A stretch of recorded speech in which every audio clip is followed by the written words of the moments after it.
ஸ்ரீ கர்க சம்ஹிதை பிருந்தாவன காண்டத்தின் 12ஆம் அத்தியாயம். பகவான் ஸ்ரீ கிருஷ்ணர் காளியனை அடக்கி காட்டுத் தீயை குடித்தல். ஸ்ரீ நாரத மாமுனிவர் கூறினார், மித்திலேஸ்வரரே, ஒரு நாள் பகவான் ஸ்ரீ கிருஷ்ணர் பலராம சுவாமியை தன்னுடன் அழைத்து செல்லாமல் பசுக்களை மேய்க்க மாடுகளை மேய்க்கும் சிறுவர்களுடன் சென்றார். யமுனை நதி கரையை அடைந்ததும் தனது விஷத்தால் காளிய நாகத்தினால் மாசுபடுத்தப்பட்ட யமுனை நதியின் நச்சு நீரை அருந்தினார். தண்ணீரை அருந்திய பிறகு பல பசுக்களும் கோப்பர்களும் தண்ணீருக்கு அருகில் உயிரற்ற நிலையில் விழுந்தனர். இது கண்ட அனைத்து பாவங்களையும் அளிப்பவரான பகவான் ஸ்ரீகிருஷ்ணரான பகவான் ஸ்ரீஹரி அவரின் இதயம் கருணையால் தூண்டப்பட்டது. அவர் தனது தேன் நிறைந்த பார்வையால் அவற்றைக் கண்டு அனைத்தையும் உயிர்ப்பித்தார். பின்னர் அவர் தனது மஞ்சள் துணியை இடுப்பில் இறுக்கமாக கட்டினார். பின்னர் யமுனை நதிக்கரையில் உள்ள ஒரு கடம்பு மரத்தில் ஏறி அதன் உயரமான கிளையிலிருந்து விஷம் கலந்த நீரில் குதித்தார். பகவான் ஸ்ரீகிருஷ்ணர் குதித்ததால் மாசுபட்ட நீர் சுழன்றது. காளியன் நாக யமுனை நதியில் அந்த பகுதியில் வசித்து வந்தது. பாம்பின் வசிப்பிடத்தை உருவாக்கிய சுழல் தண்ணீரில் தேனீக்கள் போல சுழலத் தொடங்கியது. அந்த நேரத்தில் 100 தலைமுடிகளை கொண்ட அரவங்களின் அரசரான காளியன் கோபமடைந்து பற்களால் புன்னகைத்தபடி மாதவனை தனது உடலால் மூடினார். பின்னர் பகவான் ஸ்ரீ கிருஷ்ணர் தனது உடலை பெரிதாக்கி தனது அடிமைத்தனத்திலிருந்து தன்னை விடுவித்து கொண்டு அந்த அரவங்களின் அரசரின் வாலை பிடித்து அங்குமிங்கும் ஆடத் தொடங்கினார். அவர் ஆடும்போது அவர் அவரை தண்ணீரில் இறக்கிவிட்டார். பின்னர் மீண்டும் தனது 2 கைகளாலும் அவரை தூக்கி உடனடியாக 100 வில் தூரத்திற்கு எறிந்தார். அந்த பயங்கரமான அரவங்களின் அரசரான காளியன் மீண்டும் எழுந்து நாக்கு வெளியே நீட்டி கோபத்துடன் மாதவ ஸ்ரீஹரியான பகவான் ஸ்ரீ கிருஷ்ணரின் இடது கரத்தினை பிடித்தார். பின்னர் கருடாழ்வார் ஒரு நாக பாம்பை நசுக்குவது போல பகவான் ஸ்ரீஹரி தனது வலது திருக்கரத்தினால் அந்த தீயவனை பிடித்து தண்ணீரில் அழுத்தினார். பின்னர் தனது 100 தலைகளை அகலமாக விரித்து அரவம் அவரை நெருங்கியது. அதன் வாலை பிடித்து பகவான் ஸ்ரீ கிருஷ்ணர் அதனை 100 வில் தூரம் இழுத்து சென்றார்.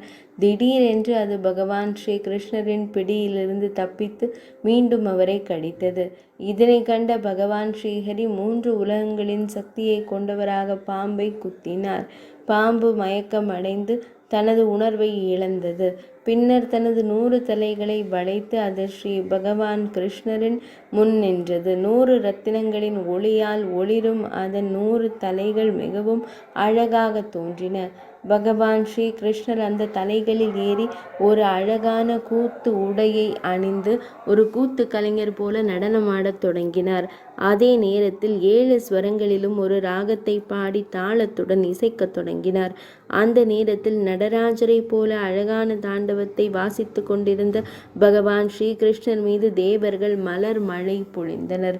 வீணை, மேளம், கைத்தாளங்கள் மற்றும் புல்லாங்குழல் ஆகியவற்றை மகிழ்ச்சியுடன் வாசிக்க தொடங்கினர்.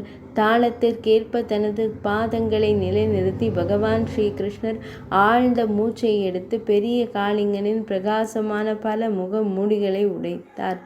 அதே நேரத்தில் பயத்தால் கலக்கம் அடைந்த நாகபாலியர்கள் வந்து பகவான் ஸ்ரீ கிருஷ்ணரை வணங்கிய பின்னர் இடி முழக்க குரலில் அவரை புகழ்ந்து பாடத் தொடங்கினர்.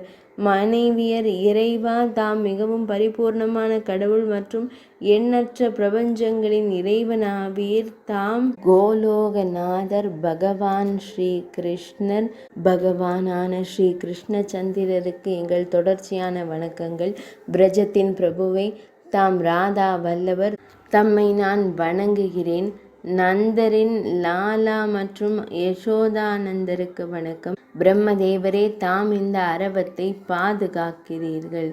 அதை பாதுகாக்கிறீர்கள். 3 உலகங்களிலும் உங்களைத் தவிர வேறு யாரும் அதற்கு அடைக்கலம் கொடுக்க முடியாது. நீங்கள் பரமபுருஷர், பரமபுருஷரே ஆவீர். தங்கள் பொழுதுபோக்குகளால் பரமபுருஷரின் பல்வேறு வடிவங்கள் சுதந்திரமாக விரிவுபடுத்தப்படுகின்றது. இப்போது காளியன் எனும் நாகத்தின் கர்ப்பம் தளர்ந்து விட்டது என்று பகவான் ஸ்ரீ நாரத மாமுனிவர் கூறினார். நாகபத்தினிகள். இந்த பாடலுக்கு பிறகு அவர் பகவான் ஸ்ரீ கிருஷ்ணரிடம், இறைவா, எல்லா ஆசைகளின் கடவுளை, எங்களை காப்பாற்றுங்கள் என்று கூறினர். தயை கூர்ந்து எங்களை காப்பாற்றுங்கள் என்று கூறி காளியன் நாகம் பகவான் ஸ்ரீஹரியின் முன் வந்து அவரது திருப்பாதத்தில் பணிந்து பணி செய்தார். அப்போது அங்கு வந்த ஜனார்த்தன தேவர் அவர்களிடம் கூறினார். பகவான் கூறினார், உன் மனைவியரோடும் தோழர்களுடனும் ரமண தீபத்திற்கு செல்வாய். என் பாதச் சுவடுகள் உன் நெற்றியில் பதிந்து விட்டன. அதனால் கருடாழ்வார் இனி உன்னை கொள்ள மாட்டார் என்று கூறினார் பகவான் ஸ்ரீ கிருஷ்ணர். நாரத மாமுனிவர் கூறுகிறார், அரசரே, பின்னர் அரவம் கிருஷ்ணரை வணங்கி பலம் வந்தது. அவரை வணங்கிய பின்னர் தனது மனைவி மற்றும் மகன்களுடன் ரமணகத்தீவிற்கு புறப்பட்டது. இதற்கிடையில் நந்தரின் கல்யாணங்களே அவன் தன் இரையை உண்டு பண்ணினான். இந்த செய்தியை கேட்டதும் நந்தகோபரும் மற்ற அனைத்து மாடு மேய்ப்பவர்களும் அங்கு கூடினர். பகவான் ஸ்ரீ கிருஷ்ணர் நீரிலிருந்து வெளிப்படுவதைக் கண்டு அவர்கள் அனைவரும் மிகுந்த மகிழ்ச்சி அடைந்தனர். நந்த மகாராஜா தனது மகனை தழுவி பாசத்தில் மூழ்கினார். தனது தொலைந்து போன மகனை கண்டுபிடித்த அன்னை யசோதை அவரது நல்வாழ்வை விரும்பியதால் பிராமணர்களுக்கு பணத்தை நன்கொடையாக அளித்தனர். அந்த நேரத்தில் அவருடைய மார்பகங்களிலிருந்து பால் மிகுந்த பாசத்தால் பொங்கி புன்னகைத்து கழித்தது.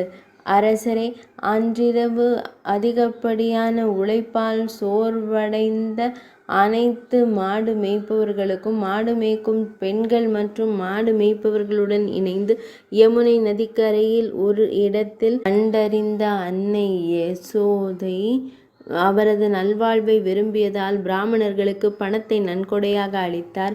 அந்த நேரத்தில் அவளுடைய மார்பகங்களிலிருந்து பால் மிகுந்த பாசத்தால் பொங்கி வழிந்தது. அரசரே, அன்றிரவு அதிகப்படியான உழைப்பால் சோர்வடைந்த அனைத்து ஆயர் சிறுவர்களும் பகவான் ஸ்ரீ கிருஷ்ணருடன் இணைந்து பெண்கள் மற்றும் மாடு மேய்ப்பவர்கள் அவர்களுடன் இணைந்து யமுனைக்கு அருகில் ஒரே இடத்தில் உறக்கம் கொண்டனர்.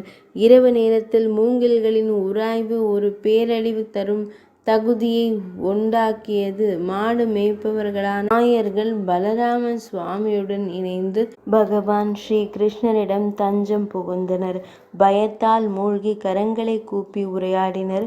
மாடு மேய்ப்பவர்கள் ஆயர்கள் கூறினார்கள், சரணாகத வத்சல மகாபாகோ, பகவான் ஸ்ரீ கிருஷ்ணா, கிருஷ்ணா, இறைவா, துன்பத்தில் உள்ள உறவினர்களை காட்டு தீயிலிருந்து காப்பாற்றுங்கள், காப்பாற்றுங்கள்.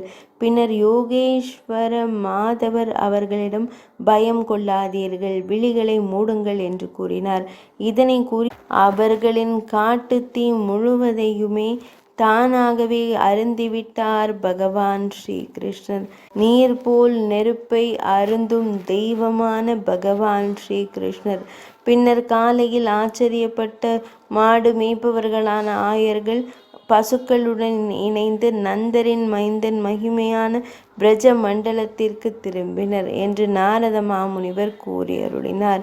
இது ஸ்ரீ கர்க சம்ஹிதையின் பிருந்தாவன காண்டத்தின் 12ஆம் அத்தியாயமான காளிய தமனமும் காட்டுத்தீயை அருந்துவதும் என்ற 12ஆம் அத்தியாயம் இனிதே நிறைவடைந்தது.